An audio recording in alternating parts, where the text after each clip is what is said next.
Младите сакаат да волонтираат, но некој мора да ги насочи. Сметаат дека им недостасуваат информации каде можат да се вклучат во волонтерски акции. Младите и граѓанските организации порачаа дека само со активни граѓани може да имаме стабилно општество.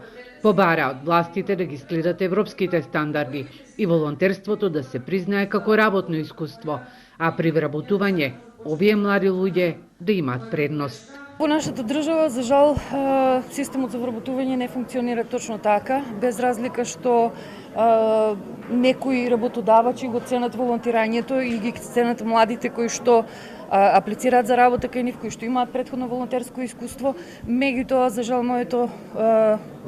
мојот впечаток е дека многу голем дел од работодавачите не го ценат се уште волонтирањето, можеби бидејќи и сам можеби не е подигната доволно свеста за тоа кои се бенефитите по волонтерите, односно како низ волонтерската работа самите волонтери ги градат своите капацитети, способноста за тимска работа, организацијски способности. 18-годишната Бојана Николова, која веќе 2 години е волонтер во Сдруженијето на акцијаши волонтери Патот на младоста во Штип, има учествувано во акции за пошумување, чистење на езерата и на одредени локации во земјава и соседна Србија. Таа заедно со 20 волонтери веќе работат на едукација на своите врсници. За мене тоа е хуманост и помагање и со тоа што го правиме ние не само работиме и помагаме, туку запознаваме и многу нови личности.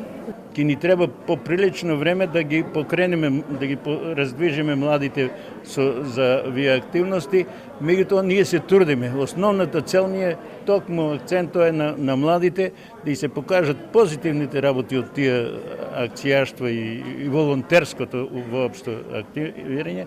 Волонтирањето на младите им овозможува да создаваат нови пријателства, работни навики, емпатија, како и да бидат хумани.